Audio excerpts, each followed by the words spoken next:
வணக்கம் இடம்பலம் நேயர்களே. இன்று பார்த்தீங்கன்னா அதாவது ஒரு ஜெமினி கணேசன் படம் அப்படின்னு நினைக்கிறேன். குலேபகாவலின்னு தெரியல, பழைய படம்லாம் பார்த்ததில்ல. அதில் சாதுரியம் பேசாதடி என் சலங்கைக்கு பதில் சொல்லடி அந்த மாதிரி நேற்று ஒரு பெரிய போட்டியை நான் பார்க்க வேண்டியிருந்துச்சு. அது என்ன அப்படின்னு சொல்லிட்டு கிஷோர்கிட்ட கேட்டுருக்கலாம். வணக்கம். சாரி, நீங்கள் ஃபர்ஸ்ட் சொல்லக்கூடாது வணக்கம். நான் தான் ப்ரோட்டோகால் படி ஃபர்ஸ்ட் வணக்கம் சொல்லணும். ப்ரோட்டோகால் படி ப்ரோட்டோகால் படி நான் மெழுகுவர்த்தி வச்சு நான் விளக்கை ஏற்றினேன். இந்த விளக்கை ஏற்றிட்டு நான் அப்படி மெழுகுவர்த்தி வாங்கி கொடுத்தேன். வாங்கி கொடுத்த உடனே அது அவங்க கிட்ட கொடுக்க முடியாது, அவங்க தான் கொடுத்தேன். அது இவங்க தப்பா நினைச்சுக்கிட்டாங்க. ப்ரோட்டோகால் படி இதே வாய்ஸ்ல என்கிட்ட போன்ல பேசுறாங்க. நான் ப்ரோபோஸ் பண்றேன் கிஷோர், ரொம்ப ஸ்வீட்டா இருக்கு. ப்ரோட்டோகால் படி ஒரு ஆங்கர் கரிச்சாலும் உங்களுக்கு கரிச்சாலும் ஆங்கர் தான் ஃபர்ஸ்ட் சொல்லணும். ஒரே நிமிஷம், கால் வருதுங்க. கால். ஹலோ, என்னங்க நீங்க சொல்றீங்க? ஹலோ, ப்ரோட்டோகால் படி நான் தான் ஃபர்ஸ்ட் ஹலோ சொல்லணும். தம் அடிக்கிறீங்களா கிஷோர்? இல்ல, ப்ரோட்டோகால் படி நான் தான் ஃபர்ஸ்ட் ஊத்து. என் மூஞ்சில ஊதாதீங்க. இல்லங்க, ப்ரோட்டோகால்னா ப்ரோட்டோகாலை ஃபாலோ பண்ண வேண்டிய காலம். அதே ப்ரோட்டோகால் படி நீ என்ன பண்ணிருக்கணும்? முதலமைச்சரை போய் பார்த்துருக்கணும், வாழ்த்து தெரிவிச்சிருக்கணும் இல்லையா? You are the mayor of the city இல்லையா? ப்ரோட்டோகால் படி நீ போய் முதலமைச்சருக்கு பார்த்து சந்தித்து அவருக்கு வாழ்த்து தெரிவிச்சிருக்கணும். முதலமைச்சருடைய பதவி ஏற்பு விழாவுக்கு உனக்கு அழைப்பு வந்தது. ப்ரோட்டோகால் படி நீ அது பங்கேற்றிருக்கணும். அதுக்கெல்லாம் நீ போகலையே. அப்போ எங்கே போச்சு ப்ரோட்டோகால்? இல்லை, ரூல்ஸ் படி என்னங்க ப்ரோட்டோகால்? அது முதல்ல சொல்லுங்க. ப்ரோட்டோகால்ன்றது என்னங்க? சரி, அவங்க மேயர், இவங்க ஏரியா எம்எல்ஏ, சரியா? ஸோ அவங்க முதல்ல விளக்கு ஏற்றுறாங்க. நீங்கள் அந்த இதை இவங்களுக்கு கொடுக்க வேண்டியது தானே. அது என்ன அப்படி அங்கேருந்து அங்கே கொடுத்து, அதாவது இது என்னென்னா தலைமைக்கு காட்டுறாங்களாம். இவங்க கட்சிக்கு விசுவாசமாக அங்கே இருக்காங்க அப்படின்ட்டு. அப்போது உன்னுடைய பதவிக்கு நீ நேர்மையாக இல்லை, கட்சிக்கு விசுவாசமாக இருக்கணும் அப்படின்றதுக்காக நீ இந்த வேலையெல்லாம் பண்ணுற. நான் என்ன கேட்குறேன், என்ன ப்ரோட்டோக்கால் அடிப்படையில் அந்த பொறுக்கி யார், அந்த பேட்டர் அப்படி சேகர் பாபு உட்காந்துக்கிட்டு நீ ஓரமாக உட்காந்துருந்தியே? நீ ஓரமாக தானே உட்காந்துருந்த. என்ன ப்ரோட்டோக்கால் அடிப்படையில் அவன் பேசியிருந்தான்? ப்ரெஸ் மீட்டெல்லாம் சம்மந்தமே கிடையாது. அவன் அறநிலைத்துறை அமைச்சர். அப்புறம் சிஎம்டிஏ கொடுத்தாங்கன்னு நினைக்கிறேன் அவனுக்கு, அடிஷ்னல் போர்ட்ஃபோலியோவா. ஓகே, தவிர்த்து அவனுக்கு சம்மந்தமே கிடையாது. சென்னையில் வெள்ளம் வந்தால் இவனுக்கு என்ன? இவன் ஏன் பேசினான்? அன்றைக்கி நீ சொல்ல வேண்டியது தானே, ப்ரோட்டோகால் படி நீங்கள் பேசக்கூடாது, நான் தான் பேசுவேன். அந்த பேக்கேஜு இந்த பேக்கேஜு நீ தானே சொல்லிட்டு இருந்த 4000 கோடிக்கு. அப்போ ப்ரோட்டோகால் படி நீ தானே அவன் உன்னை எப்படி நடத்திக்கிட்டு இருந்தான்? குப்பை மாதிரி நடத்திக்கிட்டு இருந்தான் ஓரமாக. நீ என்ன பண்ண, உதவாநிதி வந்தான்னா காரில் வந்தானா அந்த பின்னாடி அந்த இதில் தொங்கிட்டு போயிட்டு இருந்தேன். கரெக்டாக இல்லையா? பார்த்தோமா இல்லையா? அந்த வீடியோலாம் நம்ம பார்த்தோமா இல்லையா? எடுத்து போடுங்க, எல்லாம் பார்க்கட்டும். குத்துவிளக்கு ஏற்றும் போது ப்ரோட்டோகால் படி ஐஏஎஸ் ஏற்றணும், அதுக்கப்புறம் சட்டமன்ற உறுப்பினர் ஏற்றணும். அந்த ப்ரோட்டோகால் அவங்களுக்கு தெரியல. இல்லைங்க, ப்ரோட்டோகால் படி ப்ரோட்டோகால் படி மேயர் துணை முதலமைச்சருடைய காரில் தொங்கிட்டு போகிறதா? ப்ரோட்டோகால் படி மேயருக்கு முன்னாடி யாரும் லிப்ஸ்டிக் போடலாமா கூடாதா? அதை சொல்லுங்க. அது வேற. நீங்கள் லிப்ஸ்டிக்லாம் போடக்கூடாது அப்படின்னு சொல்லி ஒரு வார்ன் பண்ணாங்க. என்ன மட்டும் இல்லை, ஒரு சக ஊழியர்களை ஒரு 2-3 பேரை பண்ணாங்க. நான் அவங்க பேரெல்லாம் சொல்ல விரும்பலை. அப்போது ஒரு சக ஊழியரை பார்த்து அவங்கள பார்த்து இவங்கள மாதிரி நீங்கள் லிப்ஸ்டிக் போடுங்க, உங்களுடைய லிப்ஸ்டிக்கும் மேடம் லிப்ஸ்டிக்கும் ஒரே ஈக்குவலாக இருக்குது, நீங்கள் அந்த மாதிரி போடக்கூடாதுங்க. ப்ரோட்டோகால் படி மேயர் மட்டும்தான் லிப்ஸ்டிக் போடணும், வேறு யாரும் போடக்கூடாது. அப்போ துரைமுருகன் போடுறாரு, அது என்ன? அப்படியே துரைமுருகன் லிப்ஸ்டிக்கா போட்டுருக்காரு. இது ஒன்றும் தெரியாத மாதிரி பேசுறீங்களே. இல்லை, தம் அடிக்க மாட்டாரு, நல்ல பையன், அதனால லிப்ஸ்டிக் போடலாம். அவர் லிப்ஸ்டிக் போடுறத விட இல்லாம அவர் பையன் சொன்னாப்லையே 1000 ரூபாய்க்கு பேசினாப்லையே, ஞாபகம் இருக்கா இல்லையா? ஆமா, நீங்க எல்லாம் மேக்கப் போடுறதுக்காக பயன்படுத்துறீங்க இந்த 1000 ரூபாய் அப்படின்னு சொன்னாப்லையா இல்லையா? உங்க அப்பன் தான் போடுறான் 1 டன் மேக்கப், சரியா? அப்புறம் என்ன பெரிய புரோட்டோகால்? இல்லைங்க, ஒரு சாதாரண ஜூனியரா வேலை செய்யற ஒரு லேடிங்க, அந்த இதுல வேலை செய்யற ஒரு லேடி, அவங்க லிப்ஸ்டிக் போடக்கூடாதான். இவங்க மேயர் மட்டும்தான் போடணுமா லிப்ஸ்டிக்கை? இந்த அட்டூழியெல்லாம் அங்கே நடந்தது. ஒரு வாட்டி ஞாபகம் இருக்கா? இது பார்த்தீங்கன்னா கொசுக்களை அகற்ற பொடியா இல்லை பான்ஸ் பவுடரான்னு சொல்லிட்டு மூக்காலேயே மோந்து பார்த்து சொன்னாங்க மேயர். அந்த அளவுக்கு சென்னை மக்களுக்காக என்ன வேணா பண்ணக்கூடிய ஒரு தகுதி வாய்ந்த ஒரு தியாகம் படைத்த மேயர் அதுதான் அவங்க மூந்து பார்த்தே சொல்லுவாங்க. எல்லாம் நமக்கு தான் தெரியுது மூந்து பார்த்தாலே சாக்கடைன்னு. அப்போ மூந்து பார்த்தே தெரிய வேண்டாமா உனக்கு திமுக ஒரு சாக்கடைன்னு, இந்த பேட்டர் அப்படி சேகர் பாபு ஒரு சாக்கடைன்னு உனக்கு தெரிய வேண்டாமா? ஏங்க, அவர் கொடை பிடித்து பாதுகாத்தவருங்க இந்த மேயர். ரைட்டுங்க, பைத்தியத்துக்கு வாழ்வு அர்த்தராத்துல கொடை பிடிக்குன்ற கதையா அவன் கொடை பிடிச்சிருப்பான். இப்போ கேள்வி ரொம்ப சிம்பிள். என்ன புரோட்டோகால் அடிப்படையில் அந்த பேட்டர் அப்படி உன்னை சைட்லைன் பண்ணிட்டு உட்காந்துருந்தான்? என்ன புரோட்டோகால் அடிப்படையில் நீ தொங்கிட்டு போன வேன்ல? இல்லைங்க, இப்போ அந்த எம்எல்ஏ அவங்க பாவம், அவங்களுக்கு இப்போ தான் குழந்தை பிறந்து ஒரு 7 நாள் தான் ஆயிருக்கு. அவங்க ஃபர்ஸ்ட் டைம் ஒரு எம்எல்ஏக்கு ஒரு ஃபர்ஸ்ட் ஒரு ஃபங்க்ஷன் கூப்பிடுறாங்க. அவங்க எவ்வளோ ஆசையாக வந்திருப்பாங்க. அந்த நேரத்துல இவங்க பெருந்தன்மையா என்ன பண்ணிருக்கலாம், மேயர் பிரியா நீங்க ஃபர்ஸ்ட் ஏத்துங்க அப்படின்னு கொடுத்துருந்தாங்கன்னா பாத்தியாப்பா. சரி நீ ஏத்திட்டு அதை கொடுக்க வேண்டியது அந்த மெழுகுவர்த்தி, அது கூட கொடுக்க மாட்டேன்னு நீ என்ன எடுக்கிற? இது என்ன மாதிரியான ஒரு எண்ண ஓட்டம் பாருங்க. அதாவது இது வந்து திமுக தலைமைக்கு இவங்க சொல்றதான் நான் வந்து விசுவாசமா இருக்கேன்ட்டு. இவ்வளவு கேவலமான புத்தி இது. என்ன அந்த எம்எல்ஏ இப்ப விளக்கேத்தினா விளக்கு இதுவாகக்கூடாது. அதாவது இந்த விளக்கேத்துறதே இது என்ன விடியா மூஞ்சி விளக்கேத்தி வச்சக்காக தான் நீ ஏத்தி வைக்கிறது. இப்படி சொல்றீங்க. ஆமா, வேற என்ன விடிஞ்சிருக்கு? நீ என்ன வடியாம இருக்க வெள்ளத்துல தண்ணி. ஆனா ஒண்ணுங்க, இப்போ ஒரு பக்கம் வந்து பாத்தீங்கன்னா அரசாங்கம் ஒரு வழியிலையும், அதாவது தாவேக்கா அரசாங்கம் ஒரு வழியிலையும், இன்னொரு பக்கம் கார்பரேஷன் திமுகன்னு போனா மக்கள் தான் அதனால வந்து அவதிப்பட போறாங்க இல்லையா? இல்ல மக்கள், நான் திருப்பி சொல்றேங்க, மக்கள் வந்து இதுல வந்து என்னன்னா அதீத நம்பிக்கை எல்லோர் மீதும் வைக்கிறார்கள். சரியா? அப்படி நம்பிக்கை வைத்து ஒரு எதிர்பார்ப்போட மக்கள் கொண்டு வந்து ஆட்சியில உங்களை உட்கார வைக்கிறாங்க. நீங்க என்ன பண்ணிட்டு இருக்கீங்க? இந்த மாதிரி லாவணி கச்சேரி, இந்த மாதிரி சில்லற சண்டையும் போட்டுக்கிட்டு இருக்கீங்க. சினிமால வந்தா பார்க்கலாம். யாரடி நீ மொயினின்னு பாட்டுல வந்து நம்ம சினிமால வந்தா நீ ஆடுறியா சபாஷ் சரியான போட்டி PS வீரப்பா மாதிரி நம்மள அப்படி தட்டி பேசலாம். பட் ஒரு அரசு நிர்வாகத்துல இது நடக்குது அப்படின்னும் போது நீங்க எப்படி அதை எடுப்பீங்க? சரி, உங்ககிட்ட பேசுறதுக்கு ரொம்ப நிறைய விஷயம் இருக்கு. நான் ஒரு விஷயத்தை பத்தியே பேசி நேரம் கொள்ள விரும்பல. யாரோ ஒருத்தர் பார்த்தாரா ஓடுறாராம், காலையில வந்து ஜாகிங் போட்டுருக்காரு, எங்கேயா நிப்பாருன்னு பார்த்தா வந்து மதியானம் ஓடினே இருக்காரா, ஈவினிங் நேரம் ஓடினே இருக்காரா, கோட் ஷூட் போட்டுனே வேற ஓடுறாராம். ஏதோ யூடியூப் சேனல்ல பார்த்த மாதிரி இருக்கு அப்படின்னு வேற சொல்றாங்க. அவர் பாத்தீங்கன்னா வந்து போலீஸ் வேற தேடுது இன்னொரு பக்கம் அப்படிங்கிறாங்க. அவருடைய ஃப்ரெண்டான திருச்சி சூர்யா அவரை வந்து பாத்தீங்கன்னா கைது பண்ணிட்டாங்க. அதாவது கைது பண்ணலாம், தப்பு இல்லை. ஒருத்தர் ட்வீட் போட்டுட்டு இருக்கும், ஒரு நடுவிலே கையெழுத்து போய் கைது பண்றது அப்படிங்கிறது ரொம்ப தப்பு. அதனால அவசரமா ட்வீட்லாம் போட்டிருக்காரு. ஸோ திருச்சி சூர்யாவை கைது பண்ணிட்டாங்க. உங்களுக்கு தெரியும் அலிஷா அப்துல்லா கேஸ்ல. இன்னொரு பக்கம் முக்தாரை தேடிக்கிட்டே இருக்காங்களாம், ட்ரோன் வச்சு தேடுறாங்களாம், எலி அந்த பொந்துக்குள்ள போகலாம், அதுக்குள்ள கேமரா அவுட்லாம் பாக்குறாங்களாம், நிறைய இடங்கள்ல குப்பையெல்லாம் கிளறாங்களாம், அதுக்குள்ள ஏதாவது ஒழிஞ்சுக்காரான்னு சொல்லிட்டு. என்ன ஆக்சுவலி என்ன பிரச்சனை அப்படின்னா, சூர்யா சிவா பொறுத்த வரைக்கும் அவர் வந்து வெளிப்படையா பேசக்கூடிய ஒரு தன்மை கொண்டவர். அதுக்காக இவ்வளவு வெளிப்படையாலாம் பேசியிருந்தாங்க. அதுதான் வரேன் நான். வெளிப்படையா பேசக்கூடிய தன்மை கொண்டவர். அதுல வந்து நிறைய பாத்தீங்கன்னா பார்டரிங் ஆன் ப்ரொஃபானிட்டிஸ் அப்படின்னு சொல்லுவோம் இல்லையா? சில விஷயங்கள் வந்து நீங்க பேசும்பொழுது கொஞ்சம் கேர்ஃபுல்லா இருக்கலாம். நம்மளும் திட்டும் பொழுது கூட நம்ம அந்த வார்த்தைகள் இருக்கு இல்லையா, அதுல சில வார்த்தைகள் சட்டப்படி பிரச்சனையை கொண்டு வரலாம். சரியா? இது தெரிஞ்சு நம்ம பட்டுதான் தெரிஞ்சுக்கிறோம். சரியா? அப்படி இருக்கும்போது சூர்யா சிவாக்கு இது தெரிஞ்சுக்கணும். கடந்த ஆட்சி காலத்துல வந்து சூர்யா சிவா வந்து கைது செய்யப்பட்டாலும் கூட அவர் வந்து பாத்தீங்கன்னா ஆளுங்கட்சியோடைய ஏதோ ஒரு இடத்துல ஒரு அரவணைப்பு இருந்தது அவங்க அப்பாவுக்காக. ஏன்னா அவங்க அப்பா ஒரு சிவா சீனியர் பாலிட்டிஷியன் அப்படின்றதுனால. இங்க என்ன ஆயிடுச்சு அப்படின்னா, இந்த விஷயம் கூட பெருசா பேசப்பட்டிருக்காது. அன்ஃபார்ச்சுனேட்லி என்ன ஆயிடுச்சு அப்படின்னா, இங்க இந்த அலிஷா இருக்காங்க இல்லையா, உங்களுடைய குழந்தைகளை பத்தி நீ பேசுறீங்க, ஸ்ட்ரெயிட்டாவே அது போக்சோ வரைக்கும் போகலாம். சரியா? நீங்க பத்தி நீங்க பேசுறீங்க அப்படின்னா கூட இது வந்து ஓகே உமன் ஹராஸ்மெண்ட்னு போட்டுறாங்க, எதை எடுத்தாலும் உமன் ஹராஸ்மெண்ட் போட்டுறாங்க. ஆக்சுவலி பாத்தீங்கன்னாக்கா ஆன்லைனுக்கு உமன் ஹராஸ்மெண்ட் நீ போட முடியாது. சரியா? உமன் ஹராஸ்மெண்ட்றதுக்கு ஏற்கனவே இவர் ஆனந்த் வெங்கடேஷோடைய ஜட்மெண்ட்டே இருக்குது. அந்த ஆனந்த் வெங்கடேஷோட ஜட்மெண்ட் ரொம்ப தெளிவாக இருக்குது. என்ன அப்படின்னாக்க, நீங்கள் வந்து ஒரு பிளேஸ் இருக்கணும், ஒரு சம்பவம் நடந்ததுக்கான ஒரு பிளேஸ், ஒரு இடம் இருக்கணும் அப்படின்னு ரொம்ப தெளிவாக இருக்குது. அப்படின்னும் பொழுது நீங்கள் இங்கே வந்துட்டு ஒரு இதுவுமே கிடையாது.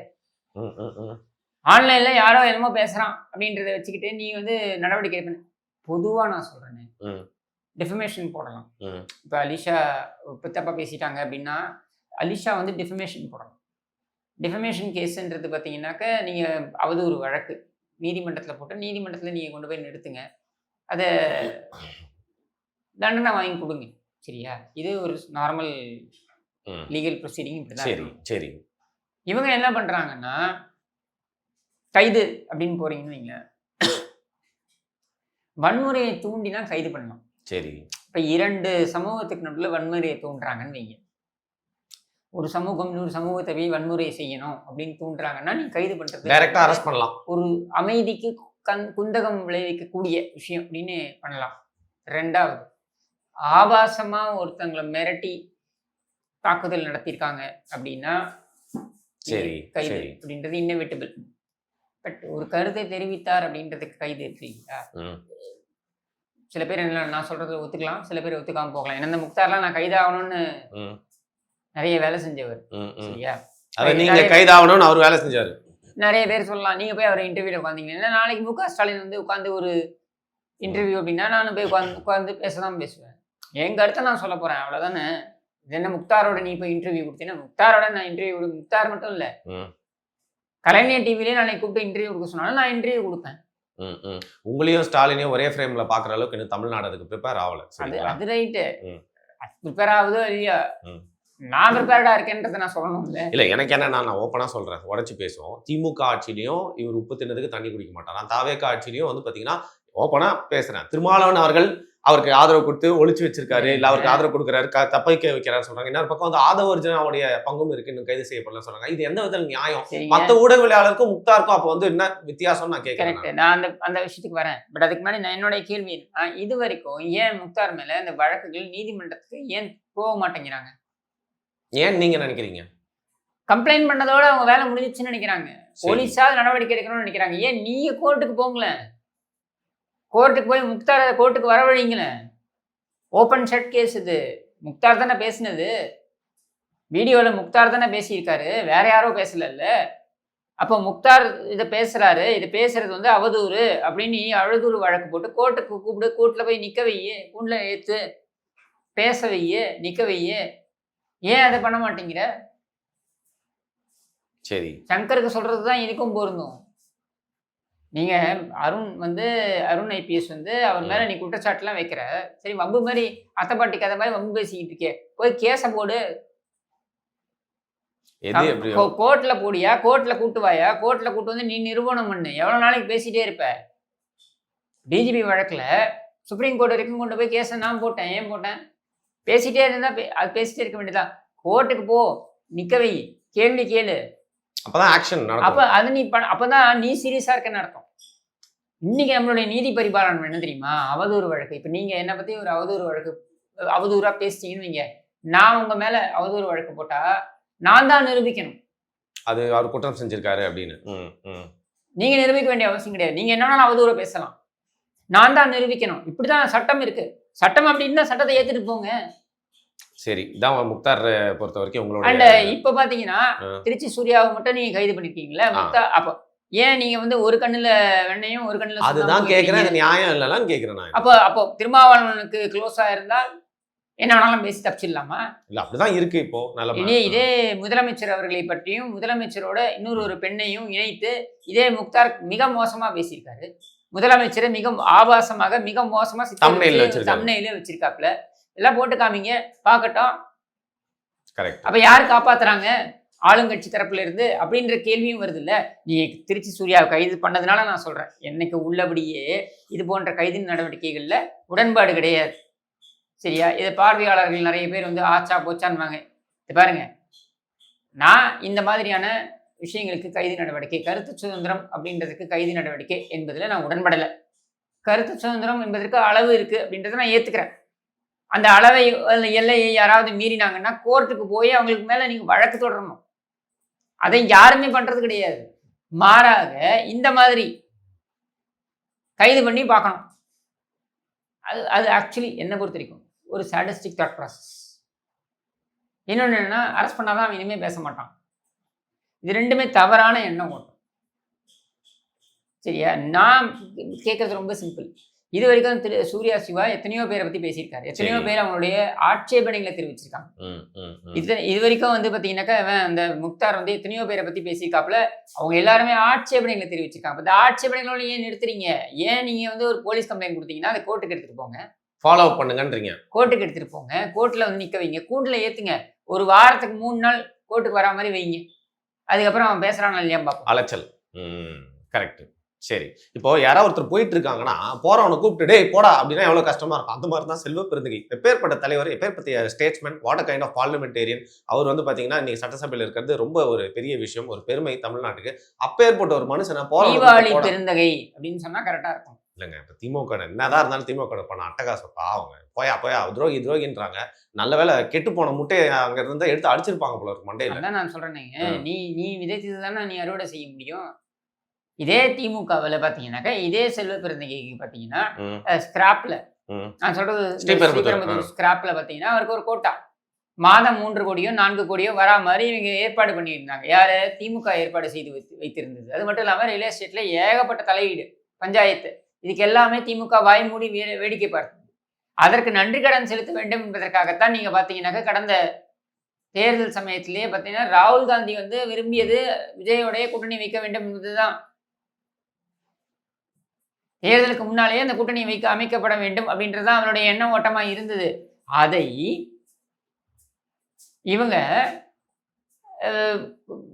செல்வ பெருந்தகையை தான் வந்து கார்கே வச்சுக்கிட்டு, கார்கேயோட அவருக்கு இருக்கக்கூடிய தொடர்பு என்ன, கார்கேயுடைய மகன் பிரியங்க் கார்கே இருக்காரு இல்லையா, அவரோட ஒரு நெருங்கி நண்பர் நெருங்கி தொடர்பில் இருக்காரு.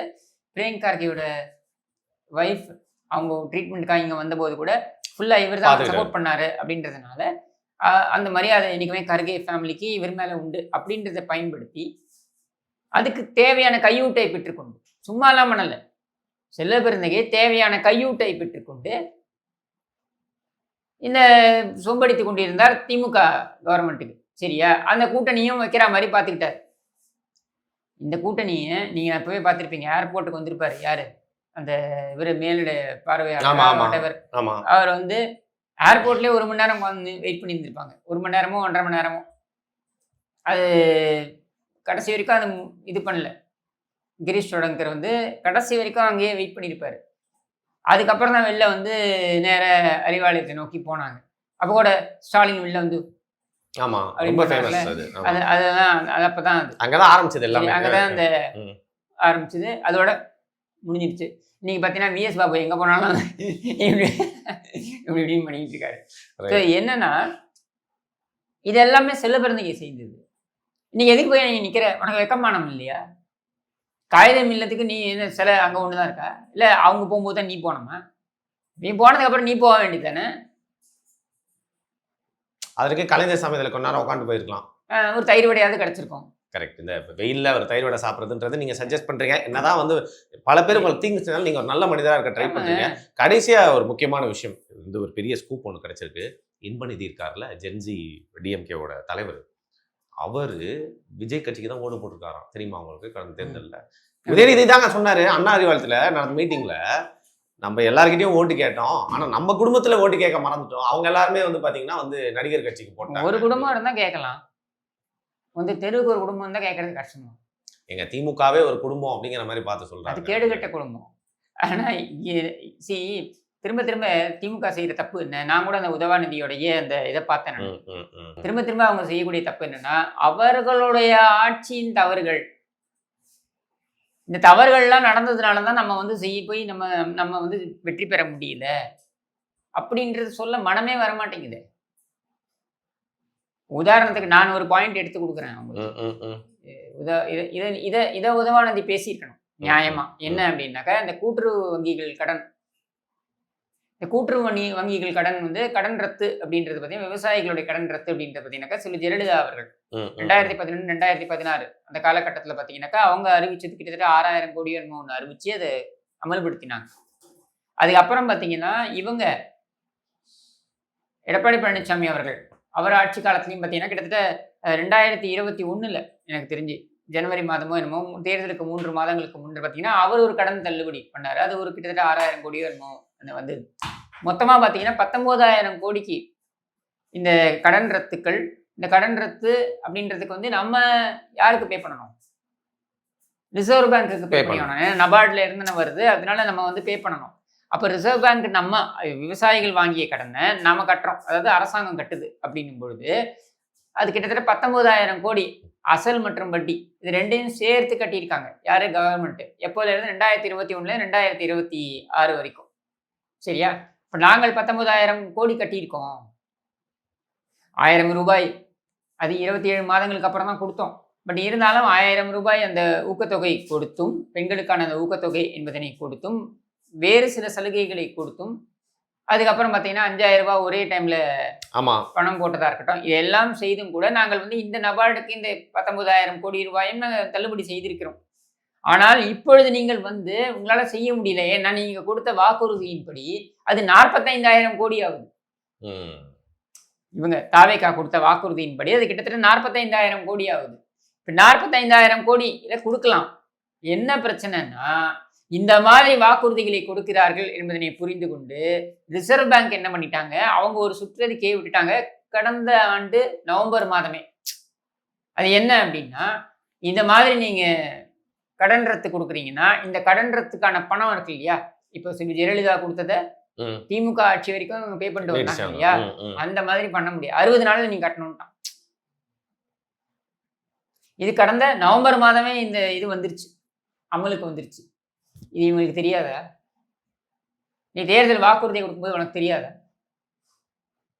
மிஸ் பண்ணிட்டாங்க. இப்போ இந்த கடன் ரத்தை நீங்க கொடுக்காம இருக்கீங்க, விவசாயிகள் எல்லாம் போராட்டத்தை ஈடுபடுறாங்க, கேள்வி கேட்கறாங்க. சரியா? இப்ப நீங்க என்ன பண்ணிருக்கணும்? உதவாநிதி இந்த கேள்வி கேட்டு ஹைலைட் பண்ணி பேசியிருக்கணும். 19,000 கோடி ரூபாய் நாங்கள் வந்து இந்த கடன் ரத்துக்கான அறிவிப்புகளை கடந்த ஆட்சி கொடுத்திருந்தாலும் அந்த பணத்தை நாங்கள் கட்டினோம். சரியா? இப்போ நீங்க கொடுத்த வாக்குறுதியை ஏன் நிறைவேற்றல அப்படின்னு கேள்வி கேட்டிருக்கணும் விவசாயிகளுக்கு. இதே காலகட்டத்தில் மகாராஷ்டிரா அரசாங்கம் இப்போ 1 லட்சம் கோடி வேணும் கடன் ரத்து, விவசாயிகளுக்கான கடன் ரத்தை அறிவிச்சிருக்காங்க. அவங்களால எப்படி செய்ய முடிஞ்சது? ஏன் உங்களால செய்ய முடியல? இப்படின்ற கேள்விகள் நீங்க கேட்டுக்கணும். அதை விட்டுட்டு திரும்ப திரும்ப வந்து யார் எம்எல்ஏன்னு தெரியல, யார் அமைச்சர்னு தெரியல. யார் அமைச்சர்னு தெரியக்கூடாது, யார் எம்எல்ஏன்னு தெரியக்கூடாது. ஒரே எம்எல்ஏ அதே அமைச்சர் 7 முறை ஜெயிச்ச சக்கரபாணியே தான் வருவார், 8 முறை ஜெயிச்ச இவன் தான் இந்த துரைமுருகன் தான் வந்து வருவான். எதுக்கு? ஏன்? புது ஆள் வரட்டும், உட்காரட்டும். திருடினவனே தான் திருடிட்டு இருக்கணுமா? ஏன் புது ஆள் வந்து உட்காரட்டும், ஒரு 3 வருஷம் எப்படி திருடணும் கூட தெரிஞ்சு கத்துக்கிறதுக்கு ஒரு 3 வருஷம் ஆகும் இல்ல? அப்ப அந்த 3 வருஷமா நான் தப்பிப்போம்ல. ஒரு நகைச்சுவைக்கு சொல்றேன் நான். இவங்க அதுக்காக செய்ய போறாங்க. அட்மினிஸ்ட்ரேஷன்ல உட்கார்ந்து கத்துக்கணும்னாலே ஒரு 3 வருஷம் ஆகும். மக்களும் அதனால தானே ஓட்டு போட்டுருக்காங்க. மக்களுக்கு என்ன தெரியாதா? மக்கள் ஏன் ஓட்டு போடுறாங்க? புது ஆள் வரட்டும் தானே ஓட்டு போடுறாங்க. அப்புறம் என்ன இவங்களுக்கு தெரியல, அவங்களுக்கு தெரியல. நான் கேட்குறேன், இதே ஸ்டாலின் பிரச்சாரத்தின் பொழுது அந்த மேடையில் நின்றுட்டு இருந்த லேடி ஒருத்தங்க நின்றுட்டு இருந்தாங்க, கேண்டிடேட்டை பார்த்து, ஏமா திமுகவா அப்படின்னு கேட்குறாரு. ஆமான்னு அந்த அம்மா சொல்றாங்க. உதயசூரன் தான் நிற்க போறீங்களா அப்படின்னு திருப்பி கேட்குறாரு. சரியா? திமுகவான்னு கேட்டுக்கிட்டு உதயசூரன் நிற்காம வேற எதுல நிற்பாங்க? ரைட்டு. இப்படிதானே உன்னுடைய தலைவர் இருந்தாரு, இப்படிதானே முதலமைச்சரா இருந்தாரு. அப்புறம் இவரை வச்சுக்கிட்டு நீ வந்து ஏளனம் பண்ற அளவுக்கு எதுக்கு நீங்க இறங்குறீங்க? இதுல ஆக்கப்பூர்வமான எதிர்கட்சியா இருக்கியா? இன்னும் புலம்பல் மோட்ல இருந்து வெளில வரல. அது ஒப்பாரி தான். ஒப்பாரில இருந்து வெளியில வரமான தெரியலையே. நீ முதல்ல இந்த எல்லாருமே நான் சொல்றேன், அதிமுகவுக்கும் சேர்த்து சொல்றேன். அதிமுக தலைவர் KP முனுசாமி சொல்றாரு, ஒரு மூத்த தலைவர், அவரை விமர்சனம் பண்ற அளவுக்கு எனக்கு தகுதி இருக்கான்னு தெரியல. அப்படி இருந்தாலும் இதை சொல்லணும், அதை பதிவு பண்ணணும். அதனால நான் சொல்றேன். அவர் சொல்றாரு அது மாதிரி இன்ஸ்டாகிராம்னால தான் முதல்ல மக்களை சிறுமைப்படுத்துறது நிறுத்துங்க. இன்ஸ்டாகிராம்னால ஜெயிச்சிட்டாங்க, அதனால ஏன் உன்னை இன்ஸ்டாகிராம்ல வர வேண்டாம்னு யாரை கை பிடிச்சி எடுத்தாங்களா? இல்ல. அப்புறம் என்ன? மக்கள் முடிவு பண்ணியிருக்காங்க, உன்னை நிராகரிச்சிட்டாங்க. உங்களென்னா என்னையும் சேர்த்து சொல்றேன். நான் எந்த கட்சிக்கு ஆதரவு தெரிவித்து மக்கள்கிட்ட போய் நின்னனோ எங்களை மக்கள் நிராகரித்து விட்டார்கள். ஏத்துப்போம் முதல்ல. ஏன் நிராகரிச்சாங்கன்னா அடுத்ததுக்கு போவோம். அதுக்கப்புறம் அவர்களை எப்படி நம்ம ஏற்றுக்கொள்ள வைப்பது, ஆக்கப்பூர்வமான சிந்தனை. இதை ஏன் நீங்க சிந்திக்க மாட்டேங்கிறீங்க? அதை விட்டுட்டு எப்ப எடுத்தாலும் பொழுதன்னைக்கும் ஒரு புலம்பிட்டே இருந்து என்ன பண்ணுவீங்க? சரி, ரைட். எனிவே ரொம்ப லென்த்தா போயிட்டு இருக்குன்னு நினைக்கிறேன். ஹார்ட் டிஸ்க் இருக்காப்பா? தொலைஞ்ச hard disk கிடைச்சிருச்சா?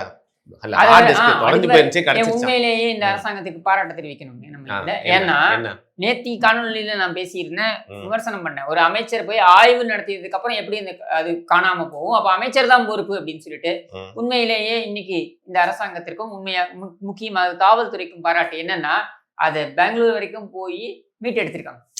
17 hard disk meet எடுத்திருக்காங்க. மீட் எடுத்ததோடு இல்லாமல் எப்படி இது யாருன்னு போச்சு, இது வந்து காணாமல் போனது, திருடப்பட்டது அப்படின்றது விசாரணைக்கும் உட்படுத்தியிருக்காங்க. உண்மையிலேயே பாராட்டுது.